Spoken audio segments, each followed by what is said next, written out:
What's up, everybody? Time for a Wake Up Mintzy. Great event today. We're at City Park, getting ready for the Steve Gleason Foundation Golf Tourney, supporting ALS. Unbelievable calls. Check out teamgleason.org if you want to support it. They have over 700 people applying for ALS assistance. Steve Gleason has just affected so many people in the most positive way possible, and the turnout today is going to be awesome. I mean, today, a huge golf tournament at 11 a.m. at City Park. Sean Payton, Roman Harper. I know John Summerall from Tulane, the head coach, playing. Will Lutz, Pete Warner. Just a ton of people coming out to support a great cause. So you can support it at teamgleason.org. Steve Gleason, the effect he's had on New Orleans, he's obviously famous for the block punt when the Saints reopened the Superdome after Katrina. But he's been fighting ALS away for like 14 years and inspired so many people, lived with it. Just unbelievable will to live. Gleason will actually be tonight presenting the Walter Payton Man of the Year at the NFL Honors with Drew Brees. And it's awesome to be out here to get to support such a cool event. And Super Bowl week is rolling in New Orleans. Huge week as expected. Lots of fun stuff going on with Barstool and just around the city. I mean, it's crazy. It's kind of filling up a little bit more and more as the week goes on. You can kind of feel it in the French Quarter. Very large National Guard presence in the French Quarter, to say the least. Went down there yesterday. Went to Barstool Radio at the frat house. It's going to be 5 to 7. It was yesterday, today, and tomorrow with Dave Portnoy, John Gruden, and Big Cat. We had a good turnout there. It was a lot of fun. And, as always, Barstool doing just tons and tons of stuff. They had the Barstool Skills competition last night. The Dave Portnoy's Team 1, presented by DraftKings. That was a huge thing. And then mostly sports, the Yak, all kinds of stuff broadcasting from the house. But like I said, Barstool Radio today, 5 to 7. I'm broadcasting from the clubhouse at City Park. This thing's starting to fill up. This 11 a.m. golf tourney should be a hell of a lot of fun. Like I said, love Team Gleason, though. I mean, anybody that knows New Orleans and knows the Saints knows the story of Steve Gleason and what he's meant to this community. And, man, to be honest, the Steve Gleason thing, it's unbelievable. I mean, he's had ALS for like 14 years. His will to live is incredible. Inspired so many people. And so, we're happy to shine a light on that, promote a great cause, and get out here and kind of support it. So far, Super Bowl week, as advertised, NOLA's popping off, getting more and more full. Just the French Quarter, crazy. They got Poydras shut down. Superdome. It's kind of like it's locked down pretty good. I went over to Tulane yesterday. I want to thank them. John Summerall, the Tulane head coach, going to be out here today. The Kansas City Chiefs practicing at Tulane this week, so it's pretty locked down. But, as we get closer, just getting excited for this Super Bowl. Should be a hell of a game. As always, you can fire on DraftKings, our partner. Tons of props, all kinds of fun stuff down there for these games. And Kansas City, a 1.5-point favorite in this game. It's like one of those things when you look at this matchup, Chiefs and Eagles rematch from 2 years ago, Kansas City trying to three-peat, first time like ever. Can they do it? And, we're kind of getting, as the game gets closer and closer, kind of analyzing that more and more. Kansas City, a 1.5-point favorite, over-under is 49.5 in this game. And when you look at the matchup, there's a lot to get into with it, but you got to look at it. The Eagles are like the better team. And even though the Eagles are the better team, you look at their offensive line's way better, defensive line. They both have elite defenses. But just number 15 being on the Chiefs, I just can't go against Patrick Mahomes in a big game like this. I just don't see how it's even humanly possible at this point, especially when the spread's close. A lot of storylines, Andy Reid playing against this old team, the Philadelphia Eagles, in the Super Bowl. But I guess they already did that 2 years ago. So that was like the big story 2 years ago, and now it's just happening again. But should be a hell of a game. Hearing Trump's coming for this thing. I mean, it's just like NOLA's just popping off. And it's just cool to see New Orleans, which obviously has just been through so much, especially with the terrorist attack on New Year's Eve, shining this week. And, people are loving it. We got beautiful weather. It's a high of 70, low of 60 every day.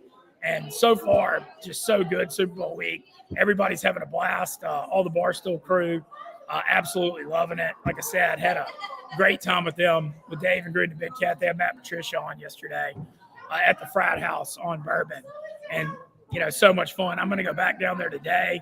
I'm going to go check out the Fan Fest and go shopping and just all kinds of stuff. It just never ends, man. And there's all kinds of parties. I went to some party on Esplanade last night. It was a lot of fun. I saw the Mannings had a big event, and they've got a huge announcement for the New Orleans community later today that should be good. But it's just, it's just sentimental. Seeing Super Bowl back in New Orleans, it's the first one in 13 years since 2012 when the Ravens and the Niners had the power go out. So hopefully the power will stay on in the Superdome for this Super Bowl, and they won't have that problem again. But just what a great week in New Orleans. And, there have been a lot of great Super Bowls in NOLA over the years. What's up, brother? Oh, doing good, Moody. How are you doing this morning? I'm doing good. I just had to hop on here real quick and let you know that the Eagles are actually going to beat the Chiefs. What's up? I said I had to hop on real quick and let you know that the Eagles are going to beat the Chiefs. Do you think the Eagles are going to beat the Chiefs? I think they're going to beat them. I think Kansas City is going to struggle to score in this game. I think the Eagles defense is too good. I understand Patrick Mahomes, Travis Kelce. Betting against Mahomes is not the smartest thing to do. But I think Philly is so complete. I think that defense has been great. I think the Chiefs are going to struggle to move the ball. I love the under, and I like Philadelphia. Okay, well, I want to run through this. Okay, so when you look at that, you like the Eagles. Do you think this could be similar? Remember when the Bucs killed the Chiefs in the Super Bowl? Yeah. They beat them 34-9. There's some of the same concerns for KC in this game that they had in that Bucs game. Granted, their offensive line then was insanely banged up. And right now it's not great, but it is a little better. They have some questions at the tackle positions. They had to move Joe Thuney. They had to move their guard to left tackle because they've had so many problems. Is that part of why you're concerned? You think the Eagles' defensive line with Nolan Smith and Jalen Carter can get a lot of heat on them? I think that's a big part of it. And I don't think Kansas City's going to be able to run the ball whatsoever. They haven't really run it that well. I know Kareem Hunt has looked okay, but they've got nothing out of Pacheco. I think that Eagles' defensive line is going to wreak havoc in this game. And I just worry about Kansas City moving the ball in general. The only people that have stepped up for them on the outside are Xavier Worthy and Travis Kelce. And I think the Eagles are so good in the secondary that they can shut down those two weapons. So if the Chiefs want to find a way to win this game, they're going to have to get Hollywood Brown, DeAndre Hopkins. One of them has to show up and be a big factor in this game. And I just don't know if it's going to happen. And also, of course, on the other side, Saquon Barkley is going to be a factor. What we saw from Buffalo against Kansas City, Buffalo ran the ball pretty damn well against the Chiefs, something we haven't seen all year. This Eagles offensive line is better. Saquon Barkley is better. I think as long as Jalen Hurts doesn't give the game away, Philadelphia wins this one. It's just a fascinating matchup because, like you said, I do think the Eagles are the more complete team. But I'm also insanely biased because I've been riding this Mahomes train since 2018. And I just, you can make money against him, but I just can't do it. What do you think? A lot of people are betting the Eagles first half instead of the game. What do you think of that? The Eagles, 2 years ago in the Super Bowl, the Eagles were up by 10.5, and the Chiefs came back and beat them 38-35. It's like one of those things when you look at the game, I could see the Eagles winning by 2 touchdowns or KC winning close. Those are kind of the two things I see. Yeah, no, I could see that happening for sure. If the Chiefs are going to win it, it'll be a close game, guaranteed. There'll be some crazy call where everybody will be yelling about the refs at the end of it. I would not be surprised if we saw that. But I kind of like you said, I think the Eagles may win this by 2 touchdowns. I think they are the better team here. The only thing that worries me is that guy named Andy Reid. He is so damn smart. What could he possibly cook up? So that's the one thing that concerns me, and obviously Mahomes executing what Andy Reid's calling. That's my main concern here. But if Jalen Hurts plays well and that Philly defense plays well, I don't see how they can lose this game. I am very confident in the Eagles going into this contest, to be honest with you. Well, you mentioned one of the biggest keys is, Saquon Barkley's been going nuclear. And the Kansas City run defense hadn't allowed a 100-yard rushing forever, but it didn't look great against Buffalo or Houston. Joe Mixon had a good game. And so that kind of concerns me in this game because you just don't see how you're going to be able to just totally shut Barkley down. And if the Eagles get the running game going, I think that's a big concern. One of the most fun things with the Super Bowl is all the prop betting. And I kind of want to – have you looked at any of the props yet? I've got a few thoughts. I've looked at a few of them. One person I do like to have a good game is Travis Kelce because I feel like he has to do something in this game if the Chiefs want to win. The one place that you can a little bit – exploit the Eagles defense is with the tight end. Kelce has to play a factor. So I like a Travis Kelce touchdown in this game. That's one of my plays that I like the most. Yeah, well, you look at it, so the Eagles have a great secondary. Quinyon Mitchell is maybe one of the best rookie corners I've ever seen. And with Darius Slay and Cooper Jean, and they've really upgraded that. What I'm curious about this game being on turf, do you think Worthy could have a big game on the turf, the speed? I do think it's possible that he could have a big game, but he doesn't really catch anything downfield. We haven't seen – he had one big pass downfield. Everything that they've done with him has been short and underneath, and the Eagles do a hell of a job of shutting that down. Like they fly to the ball so well. They don't allow a lot of broken tackles. Like they allow one of the fewest they have one of the lowest broken tackles against numbers in the entire league. So I think for Worthy, I don't know. I think he's going to have some catches. I just don't know if he'll have a lot of yards. Yeah, well, one thing that's interesting with the Chiefs, because of the offensive line issues, Mahomes gets the ball out in like 2 seconds. So, you think Chiefs, you think like vertical. Like we all think about Tyreek Hill and the way Mahomes is chunking.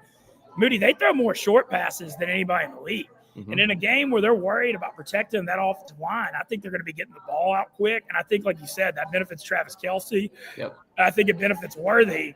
I kind of have similar questions to you. Like, will those other receivers do anything? We saw that Texans game where Worthy was the only receiver who caught a pass.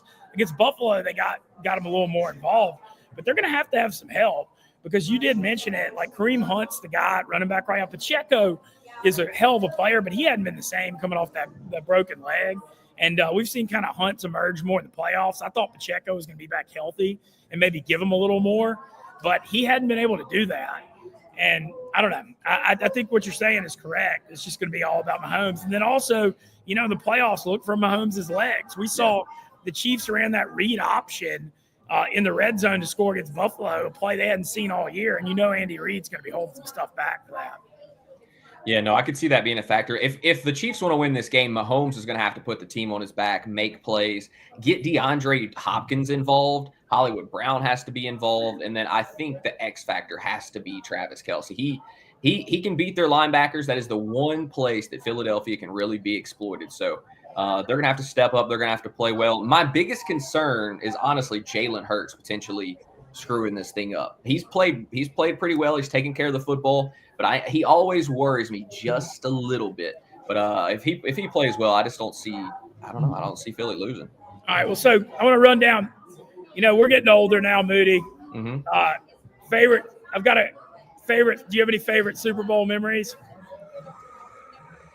Oh, man. Favorite Super Bowl memories. Yes, I do. The first year that I started betting, I bet the New York Giants in like week 16 to win the Super Bowl. And then they went on a run and beat Tom Brady in the Super Bowl. When they were undefeated? Was that the that was the year they were undefeated. Yeah, and they made a run. That was my first year betting. I had them at like 16-1. And I remember I had bet like $20 and won $320. This was like my, right before my freshman year of college, or maybe it was my freshman year. And I thought it was the greatest thing ever. So that's one of my favorite Super Bowl memories, to be honest with you. Because as a Cowboys fan, I don't have any real Super Bowl memories in my adult life. Well, so yeah, in your adult life, because you're about 8-9 years younger than me, so I still have the Cowboys memories from when I was a kid. Some of the first Super Bowls I remember were the one where they killed the Bills in L.A. and Michael Jackson did the halftime, and then when they beat the Bills in Atlanta the next year. So I guess I'm old. That shows how old I am. I'm old. I was a wee lad. Yeah. My favorite, I will say, remember when we were younger, the Super Bowls were always blowouts. Mm-hmm. Now they're good games at least every year. I remember when in the 90s, the NFC run with the Niners and Dallas, and when Green Bay won, I mean, the Super Bowls were like double-digit lines all the time, and you just hope for close games. Now they're great. I look back, the one I'll never forget is obviously, and being here with the Steve Gleason Foundation brings up that Saints-Colts memory. But, man, that was a once-in-a-lifetime thing. When the Saints, they ambush onside kick, and Thomas Morstead's going to be at this tourney today. I'm going to try to run him down for a clip. Still doing it, by the way. That was his rookie year back in 2009. And now here we are in 2025. He's still in the NFL, hopping around with the Jets. But just that Saints memory, like I've shared it before, but, I didn't even know I was going to get to go to the Super Bowl. That's the only Super Bowl I've ever attended. And I was like broke, Moody, and I got fifth in a World Series of Poker tournament in Tunica, Mississippi on Thursday, $500 buy-in for like $8,000. And I book a flight from Memphis to Miami immediately. I'm like, this money will come and go, but the Saints Super Bowl is once in a lifetime. And I fly down there, and I bought a $1,200 ticket in the front row of the upper deck in Miami at Fort Lauderdale. And I was like front row, upper deck. I was with a bunch of Colts fans, but just getting to be there when the Saints won and when Tracy Porter jumped that in route on Reggie Wayne and took it in. That's, really, when I look at like my favorite sports memories of all time, I think that might be number one. It's right up there. And, it's kind of weird, like getting to go to the Super Bowl. Like I feel like there's almost a sense of finality because I got to do it. All right, Gordy Rush, Earl Moody and I's old boss, Gordy Rush, going to join us here for a second. Moody going to hop off. All right, we got you. Joined by Gordy Rush, my old friend, old boss, man who makes some things happen, head of ESPN Baton Rouge, Guarantee Media. Got me out here this tournament. Thanks for having me this morning. It's great. It's great. Thank you for having the Barstool Trivia at the Fillmore on Tuesday night was incredible. What a special night. Good people out there. And, I'm just happy for my hometown, New Orleans, that we have this Super Bowl, and it's been amazing. It's been an amazing week. Yeah, so for you, New Orleans guy, grew up here. First Super Bowl in 13 years. I mean, it's a special week. Yeah, no doubt. I think what's up, brother? For the city, obviously, it's a huge economic boom for the city, especially coming off the tragic situation that happened New Year's Eve downtown. So I'm always, this is going to be a special place, even though I live in Baton Rouge. This is so big for the city, and I've enjoyed the week leading up to it because now people are going to start getting into town today. But, we've had all the Barstool people and all the media down here, and it's got a chance. There's been a lot of great, more local events, and now we'll get to some of the big Super Bowl stuff this week. So we're out here today at the Team Gleason golf tourney. Yeah. Starts at 11 a.m. A lot of big names playing. I want to just highlight what the Steve Gleason Foundation has done. I mean, they've got over 700 requests supporting ALS people. They help with stuff from wheelchairs to just all kinds of stuff. And when you look at Steve's legacy, I mean, you can't even I don't even know how to describe the impact he's made on New Orleans, the NFL community, right, and just the world in general. He's had it for what did he get it, 2010? I mean, he's been living with this for 14 years, and his will to live and pass it on to his family is so inspiring. Tonight, him and Drew Brees are going to be presenting the NFL Man of the Year award. I think Cam Jordan's up for it. That would be awesome. Yeah, look, so I brought my 14-year-old son. I took him out of school to come caddy in this golf tournament today and showed him the video of Steve Gleason, blocking. I was at that. I mean, and it was an incredible night for the city. I think it was 13 months after Hurricane Katrina, they got back in the Superdome. And to beat the Falcons, and they were so good with Michael Vick, and nobody really knew about Sean Payton and Drew Brees. And it was just a special moment. And so if you're from New Orleans, they have a statue of Steve Gleason, right? And talking about that block and that moment right outside the Louisiana Superdome. And so, it's ingrained in this city. So the folks here know Sean Payton obviously has incredible ties still in this city. So Tommy Capella, who's the assessor in Jefferson Parish, has been part of Gleason's committee. And so he partnered with Zurich, which puts the For Kids Foundation, that puts on the Zurich Classic PGA event down here, to do this on Super Bowl week. So it was natural. And they called and said, how many LSU celebrities can you get? How many Baton Rouge? And so to see how quickly this community has responded for Gleason, it's really been special. Yeah, it's been awesome. And some of the people playing today with Garrett Nussmeier, the LSU quarterback playing, John Sumrall, head coach at Tulane. I was over there yesterday. Love the Tulane guys. He's playing. Fantastic. Yeah, Sean Payton, Roman Harper, Will Lutz, Thomas Morstead. Whole bunch of people getting out here supporting an amazing cause. And, man, it's a cool setup at City Park. I hadn't been out here for a minute. City Park's a great spot. It's a great place for tournament. It's true New Orleans. You got Bayou, you've got old oak trees, and so it really has a New Orleans feel. From the LSU side, I know Eric Hill's coming down. They played for the Cardinals and Rams a number of years. Justin Vincent played for the Steelers. He was 2003, I think, SEC championship MVP, played in that game. John Brady, a Final Four basketball coach, is coming down. So it's a regional grab down there. It's a great community, and again, thanks to Barstool. I mean, Barstool's been everywhere down here. Just appreciate what y'all do. Oh yeah, man, we're having a big time. So okay, I want to go back. You grew up here. Do you have a favorite Super Bowl memory? You look back at the Super Bowls in New Orleans. We all remember the power going out in 2012, which I can't believe they were able to ever get another Super Bowl. Yeah. After that happened, the Packers beat the Patriots. I believe that was 96. Yep. And then what was it? Eagles. Yeah, I remember the Niners crushed the Broncos, which is the first one I remember when I was 6 years old. So I went to the 1980 Eagles Raiders. I'm showing my age. So I went to that one as a young 12-year-old. I even go back that I want to say it was the Miami Dolphins. I forgot who they played in Old Tulane Stadium. Oh, wow. And the Fontainebleau Hotel, which is now storage, I mean, it was at the point I was able to go with my dad over there and go get autographs poolside as everybody was laying around poolside with that. The most memorable one for me is always going to be the Rams-Patriots after 2011. My friend, late Ruff and Rodriguez. I'm sorry, 2001. Yeah, I'm sorry. And, where – I mean, the security was unbelievable. There were snipers everywhere on the roofs in New Orleans, and U2 played, I believe, at that deal. And, of course, that was Tom Brady's breakout game. But it was amazing, similar experience to Rebirth, the Steve Gleason's game when the Saints got back in under Katrina. Yeah, so that 01 one, that's a funny gambling, tie everything into gambling. I was like 18. The Rams were a 14-point favorite in that game. I made all these prop bets. I lost every single one. I think I went like 0-15 in that game because the Patriots defense came out and like knew their – I'm not going to say they didn't know their plays, but that was the first Brady Super Bowl. That was the year he took over for Bledsoe. That was the start of that. It was like fitting when the Patriots won it after the 9/11 thing. Yeah, no, it was fitting. And a lot of people knew about Brady. I stayed out of that game betting-wise because we had Kevin Falk from LSU that was there, and then I'm from New Orleans, so Marshall Falk is one of, is from New Orleans, and that was the greatest show on turf, and then that team. So I kind of stayed neutral in that football game. Glad I did. Yeah, good for you, because I still am scarred like 20-something years later. Well, y'all are obviously busy.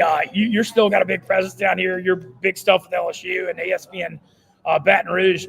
I want to mention, y'all are going to be awesome next year in football, I think. Well, I hope so. I think the problem everybody in the SEC is good. The great teams I don't think are 3 deep anymore. And then when Vanderbilt gets quarterbacks from New Mexico State that talk trash on the football field, Vanderbilt's good. So, there's no easy outs in the SEC. I thought there was a lot of parity. And, everybody – and, obviously Big Ten teams are fantastic. There's a lot of good football out there. So it's interesting times. But, yeah, I think LSU's done a nice job recruiting and have some college people nice job recruiting, and it had a great portal and went and acquired some pieces. So we're excited up in Baton Rouge about that. Can I ask you one question? You can ask me whatever you want to ask. So I love Brandon Walker. I know that probably hurts you to say it's that, okay. Right?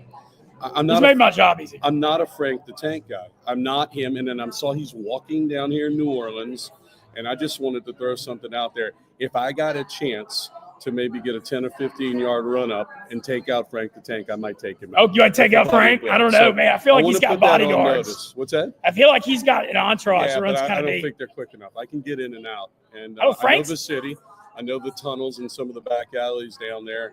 But I'm just tired of Frank the Tank and his whining about the Devils and the Dolphins. If I get a chance, I'm going to take him out down here. Hell yeah. No, all right. That sounds that's good. And then one other thing, Portnoy. I love Portnoy. When he does my Tottenham English soccer team, he knows absolutely nothing about soccer.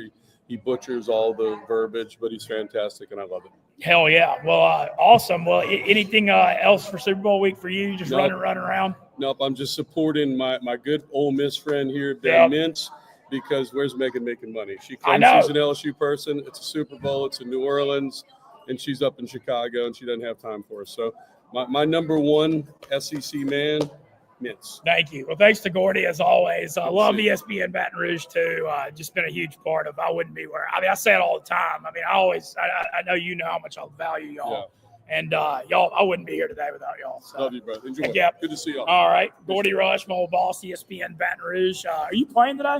Yes. Hell yeah. Can I caddy? I can caddy. So is your son caddying? Hey, I'm Steve. Like Michelle. Thank you. Okay, thank you. You want to pop on here for a quick second? Yeah. It's Barstool. All right.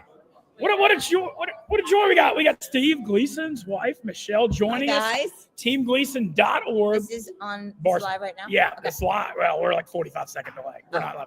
But we're here for teamgleason.org. This is the Gleason Foundation golf tourney. And I would ask you, look, I can't say, I mean, everybody knows it, the impact that you and Steve and your family have had, not just on New Orleans and not the NFL, but the world in general. I mean, it's like kind of what makes life worth living. I mean, I can't say enough the respect I have for y'all, what y'all been able to do. I believe y'all supporting over 700 people. Can you talk a little bit about the Team Gleason and what y'all are doing? About Team Gleason, what we're doing, we are trying to, we help 700 people a month. A month? No, how many people in? Yes, 700 people a month. 700 people a month. And wait, so you're just talking about Team Gleason in general? No, just whatever you want to talk about. So we help. I'm just happy you're here. Oh, I can feel the love. There's so much love here in New Orleans. Like, yes, and I just got put in the spot here. You're And good. Team Gleason is a foundation that my husband and I started to help other people with ALS who are living with ALS by giving them technology and giving them advice and trying to put ALS on the map. And people like this guy who show up are part of our family, and we appreciate them. And we're going to go out and have a good day today with a bunch of celebrities playing golf. yeah, so big tournament today. Like a great name, Sean Payton coming. I know Steve's old teammates, Thomas Morstad, Roman Harper, John Sumrall, Tulane. We got a Boomer coming. Chris Berman. One of my favorites. Yeah. And where's the other guy that was by you? Oh, Gordy Rush. That's all the ESPN veterans. Well, so how can people support it? Just teamgleason.org? Teamgleason.org. Absolutely. There's a donate link, or just talk about us, or trying to just put ALS more and more on the map so people know about it and get rid of it. Heck yeah. And Steve, isn't he doing that with Drew Brees presenting tonight? Yeah, he's presenting the Man of the Year tonight in his Walter Payton jersey. Awesome. So that's tonight, NFL Honors. This tournament starting at 11. Like I said, if you want to support it, teamgleason.org. You're supporting unbelievable cause. I just want to say, your husband, his will to live, and it's a one. He's unbelievable. Yeah, it's unbelievable. And he's been living with this for almost 15 years now. Yep, almost 15 years, a very long time. It's crazy. Well, y'all are saints. I mean, literally saints players, but y'all are literally saints the way y'all embraced it and helped the greater good. Because the legacy that's going to be left is it's all you can do in life, right? Absolutely. Awesome. Well, thank you so much, Michelle. Thanks, y'all. I'm going to get a pick. That's Michelle Gleason joining us, Steve Gleason's wife. Once again, teamgleason.org if you want to support the Gleason Foundation. I'm going to get out here, meet some people, do some clips, going to the Fan Fest later today, and then going to Barstool Radio 5 to 7 tonight at the Frat House. Get out, enjoy New Orleans Super Bowl week. Shout out Tom Moody. Shout out Michelle Gleason. Shout out Gordy Rush. Let's have a day, boys.